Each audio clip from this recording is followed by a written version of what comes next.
деструктивті діни ағымда тамыр жоқ, барлық ұлттық ерекшеліктердің қас жауы. Салафизм идеологиясы бөліну, адам арасында іріткі салу дегендей, сосын ауызбіршілікті бұзу, қан төгіс әкелу дегендей, кісі өлтіру тағы.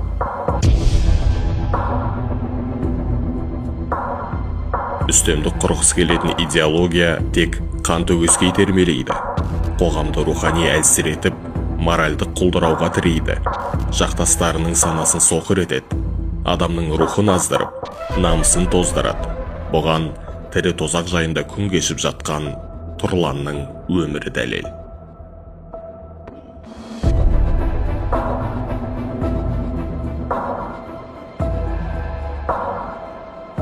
Адамның өмірі армандардың тізбегі іспеттес. Діттегенге жеткенде алдынан бақыт күтіп тұрғандай көрінеді. Тәкаппар тобырға ілескен Тұрлан үшін соңғы нүкте нәпсі құмар бүлікшілердің ордасы болды. Сирияда каждый өз политикасын қолданып кетті, жан жақтан бәрі өзінікін. Біреудікі мақсаттар нефтаны точкалар болса, ақшасын жасау ол, біреулердікі білмеймін, трофеялар жинау болды ма, бана әртүрлі группалар көп, каждый өзінің политикасын қолданып кетті. Кафір, не кафір деп бөлу бір-бірін. Сосын адам қалай? Сосын эмоция беріп, слишком анау мынау білімсіздікпен көп не істеп, сөйлеп қою, білімсіздікпен көп нәрсе, ошибкалерге бару. Сол үлкен нәрселер осылардан басталып отыр ғой. Бір мұсылманның басқа мұсылманға сен кәпірсің деп такфир жасауын пайғамбарым сонау заманда тыйып тастаған.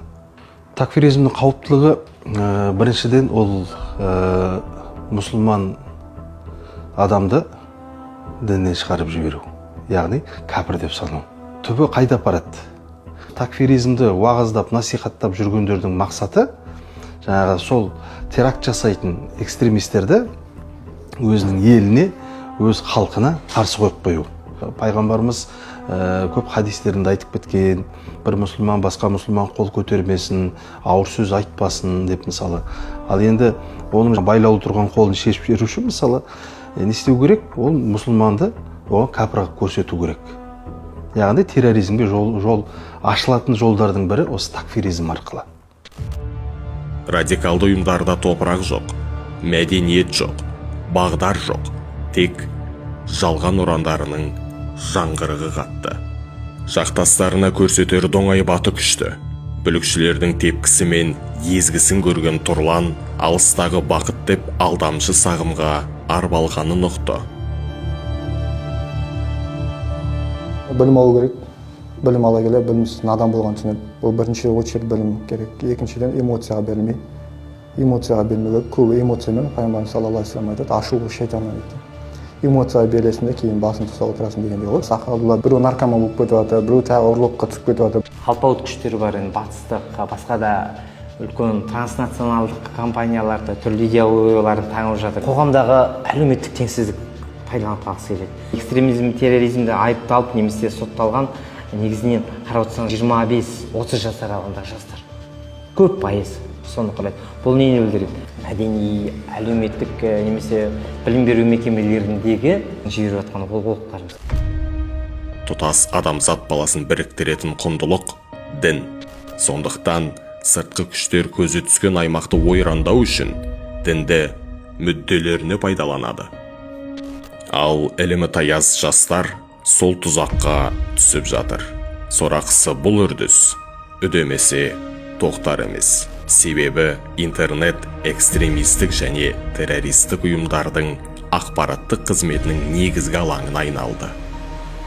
Теріс ағымға кету негізгі себептері ғой. Негізгі бұлардың теріс ағымға кетудегі негізгі себептері ең үлкен негізгі себебі бұл білімсіздік. Ол біріншісі уағызшылардың себебінен, екіншіден сол жаңа интернеттің себебінен ғой, нақты айтқан кезде.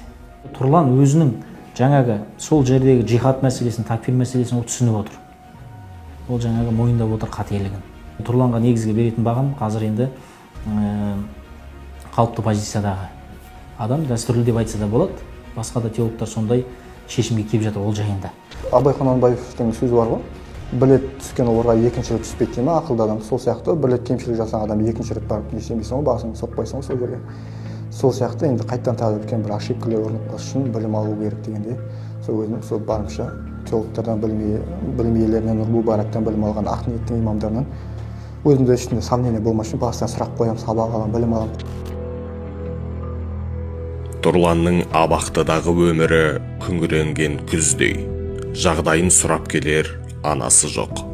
Қос келіншегі елге оралғанда ажырасып, бүгінде тұрмыс құрып үлгеріпті. Қазір ол жарық күнде адастырып, шіліңгір шілдеде жауратқан деструктивті идеологиядан санасын емдеп жатыр.